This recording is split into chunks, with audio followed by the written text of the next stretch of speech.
Welcome back to Turning Hard Times to Good Times. I'm your host, Jay Taylor. I'm really pleased to have Richard Maybury with me again, and he is the publisher of U.S.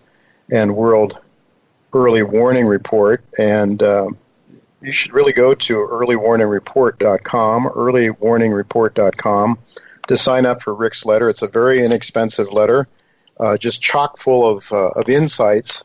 And Rick really has a great history as a historian. He's written a number of books that are really, I think, very much go to the core of what America was meant to be by the Founding Fathers.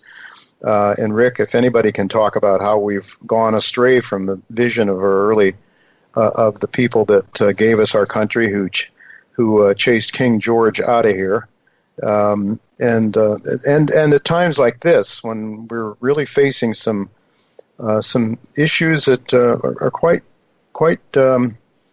disturbing to many of us. It's really good to have someone like Rick join us. Thanks for coming on the show today, Rick. Oh, thank you, Jay. I really admire the job you're doing, giving people an alternative view to the mainstream press. There's such a need for that because the mainstream press is so slanted, and there needs to be some other viewpoints out there besides the official ones. Well, you certainly. Thank you very much, because you do the same.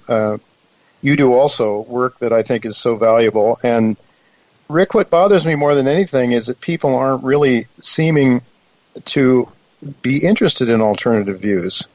It's either their way or the highway. There's no modesty. It seems like, well, maybe I'm wrong about this. Let me just hear. I don't like what that guy over there is saying, but maybe he's right. Maybe I'm wrong, and maybe I'd do well to listen, but that doesn't seem to be something that's common as it used to be in America. Do you think so? Yeah, and I think some large part of that is due to fear. People, they don't really understand these things anymore, because the last time the American people really delved deeply into the nature of political power and how you keep political power from wrecking your civilization was back there around 1776. There was about a 20-year period where they really got into it. And they don't understand these things anymore. All they know is that the people in Washington have an incredible power over our lives and change their minds constantly. And there's just no telling what those people back there in Washington, D.C. are going to do. So everybody lives with a level of fear that I think makes them intolerant of other viewpoints. Now, they're not going to be broad-minded as long as they're afraid for the future of their families. Mm-hmm. And people feel like they need to they need to be like everybody else. They daren't be different because they might stand out and or stand against the authority. Mm-hmm. Yes, that's part of it. Yeah. Everybody. While like I said, they can't articulate these things because they have no background in them anymore. The public schools do not teach American history in a way that anybody can understand, and so there's just this level of fear that all you know is that there are these politicians and bureaucrats that have incredible abilities to meddle in your life, and you don't know what they're going to do. So you naturally wake up in the morning with a level of fear, and you go to bed at night at that same level of fear. And there's no solution to this until the people start rebelling against political power itself. It's evil stuff. The American founders understood that. The whole purpose of the Constitution is to try to neutralize political power. Mm-hmm. And it did a pretty good job of it, especially the Bill of Rights. It lasted for 70 years or thereabouts before it really started to come unglued.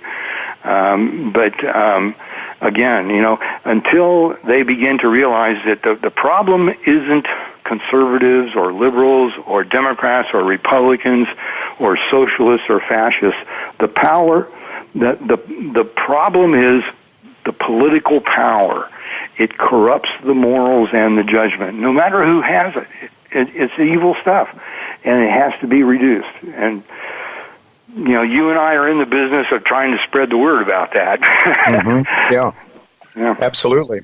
Well, I want to ask you about a couple of comments. One in particular concerning the coronavirus, because that's all we hear about these days, and that's part of the propaganda, I think. But you said, and I quote, "The coronavirus is a problem, but as a global catastrophe, it's a hoax." Of course, end of quote. Of course, mainstream media would beg to differ with you, and I certainly have had this sense that this thing seems unreal.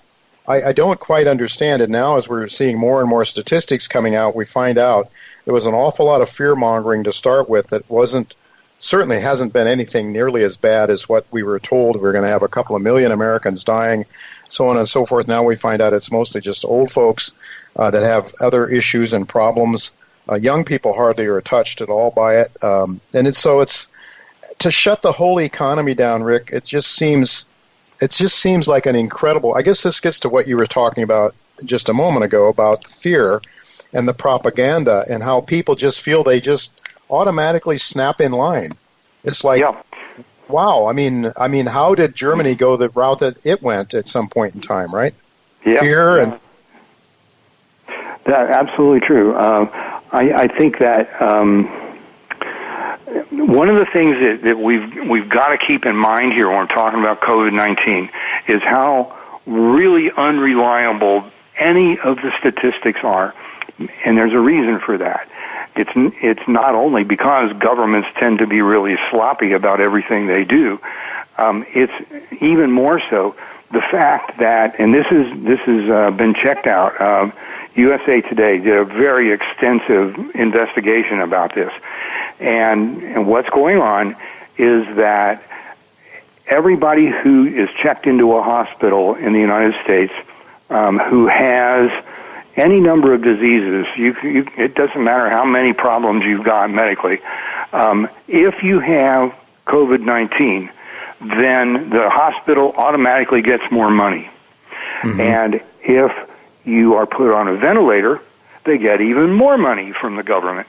Right. And if you die of COVID-19, they get even more money. Well, these hospitals are in deep financial trouble all over the country because they're having to delay so much of their surgeries and other things that really pay the bills. So, what do you think they're going to do if they've got the ability to say that this person died with COVID-19? And they don't have to say he died of COVID-19. All they have to say is he had it. And they get more money. Well, what are they going to do? I mean, if I was running a hospital, I'd be sorely tempted to just say all these people coming in that have COVID-19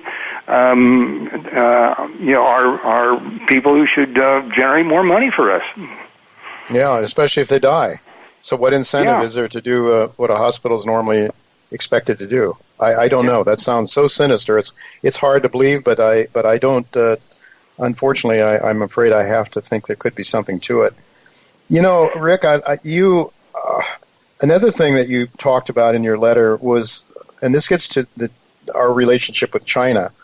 You noted that President Wilson in 1918, his opinion was that the countries that controlled the sea lanes and the ocean areas around their countries should no longer have that control, but that the United States should have it. In other words, we should control the sea lanes of the world.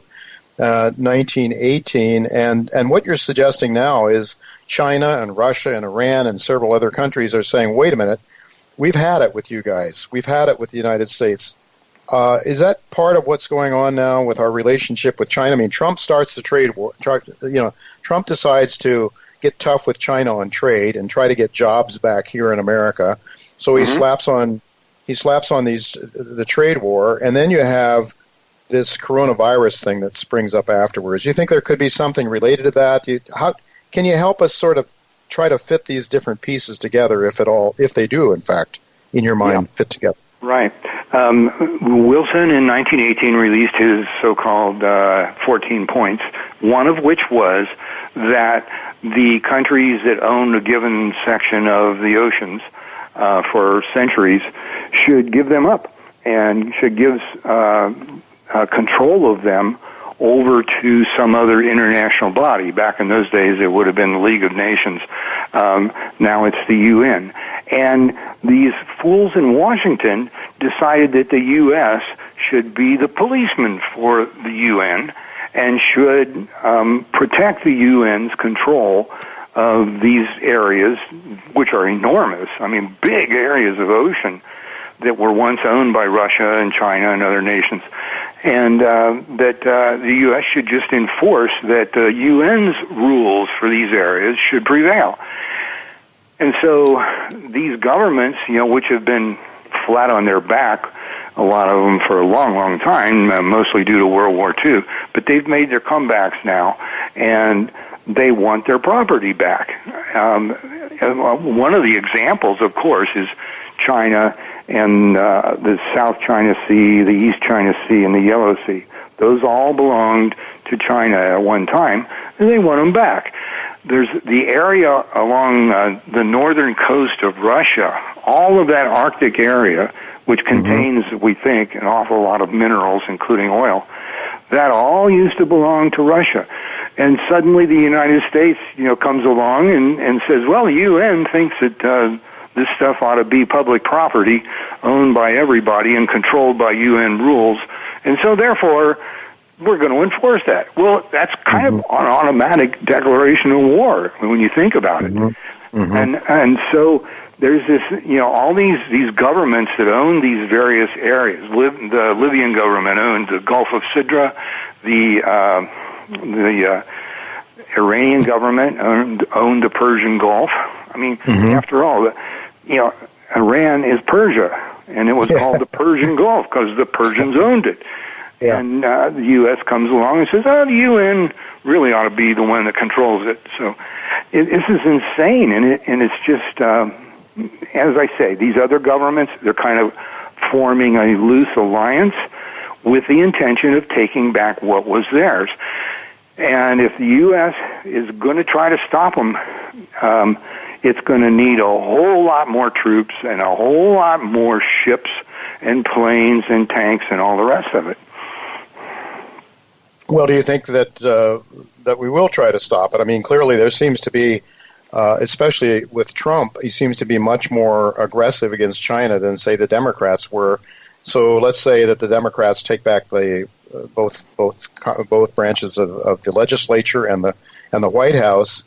Do you think they might just sort of say, let's make peace with China and some of our elites just continue to get rich and fat by handing things over to China, or how do you think this is going to play out?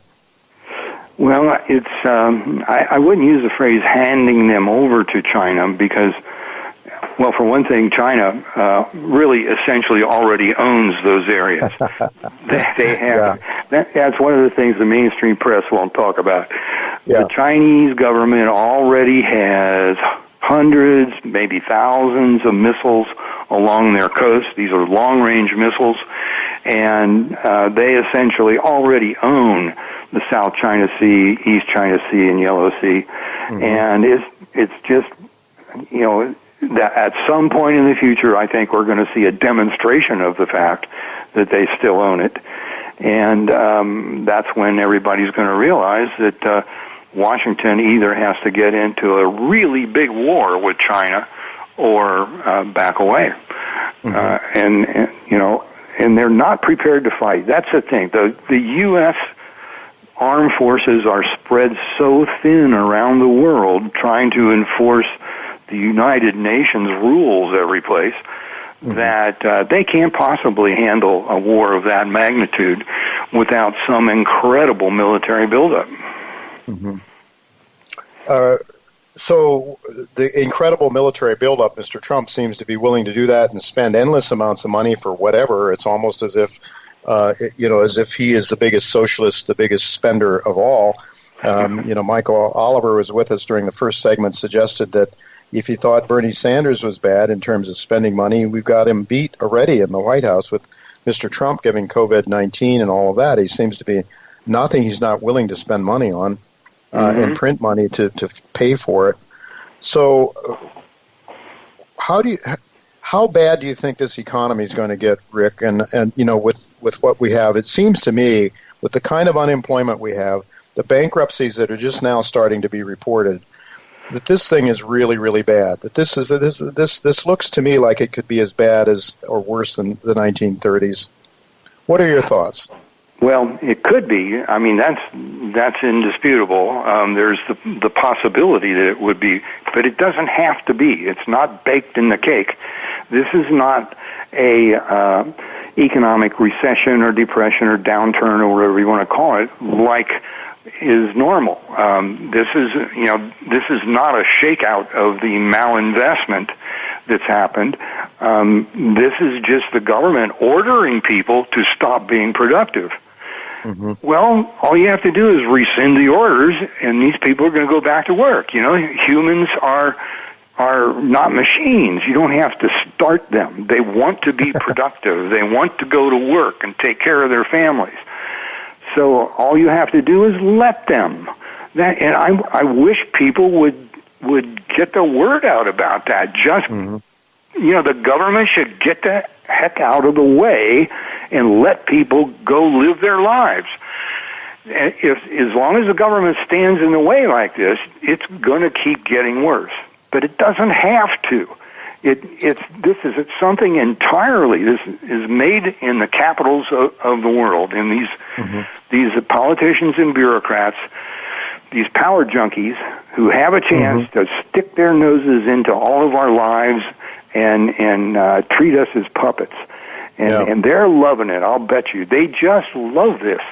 And the people have got to rebel against it. It's just got to happen. The people have got to demand that the government leave them alone to live their lives. You've talked in the past about the power trip. I always kind of thought it had to do with money and power, but you think power is the thing that really these people really get off on. I mean, I think of the governor of Michigan who's clamping down on almost everything. How many times you can take a breath during a given minute, almost. And right.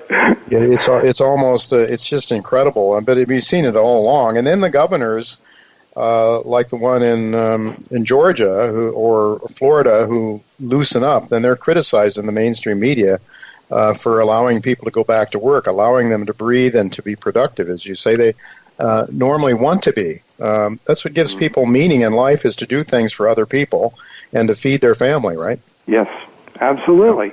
It's incredible to me that people have completely lost the understanding of what political power does to a person's mind. The political power is the legalized privilege of using brute force on persons who haven't harmed anyone. Mm-hmm. Well, that's what governments do, and our founders understood that. Right, Rick. With just about 2 minutes left or so, I wanted to ask you about one of the things that you follow very closely is monetary velocity, and I know that's something that most Austrian advocates of Austrian economics don't pay too much attention to. What is your read of that right now? And then, a second question, if I could, just talk to us a little bit about what you see some of the opportunities. In terms of, because these kind of times breed opportunities. So I'll let you go, and I'll be quiet now because we only have another 2 minutes. Okay. This is explained in early warning report. Yes. If you get a subscription, you can get the explanation there this month or in June. Velocity is the speed at which money changes hands. When people have confidence not only in the money but in their lives in general, they'll spend their money, and it creates jobs by doing that. But if they get scared, they want cash, and they want to hoard it. And velocity, the speed at which money changes hands, falls, and it has the same effect as a vast reduction in the money supply. It's deflationary. And that's what's been going on. These governments all over the world have just spread so much fear that people who even have a lot of money are afraid to spend it. So we've got velocity. Velocity goes through 3 stages. And it's way down deep in stage 1 right now, which is a very deflationary, actually depressionary level. If the government will get out of the way, the velocity will come right on up again. Yeah. People will feel better, and they'll start spending, and it'll be, the economy will go into a boom. But the government's got to get out of the way. That's the main Rick, thing. We're going to have to leave it go at that, and I would tell my listeners that they need to sign up for your letter because you have some great stock picks, I think. Now, the one thing we didn't have a chance to talk about today was some of those picks, but we have to have you back on again sometime soon to talk about that because I think there's you've done extremely well with your portfolio over the years, and that's something we need to also talk about and let people know about it. But folks, if you can't wait until we have Rick on again, and I don't know, hopefully we'll have him on soon, it's earlywarningreport.com, earlywarningreport.com. Go there, sign up for Rick's letter. It's very inexpensive, and you'll get your money back many times, I think, if you pay attention to some of the things he's suggesting you buy. Rick, we do have to leave it go at that. I'm out of time. Thank you so much for being with us.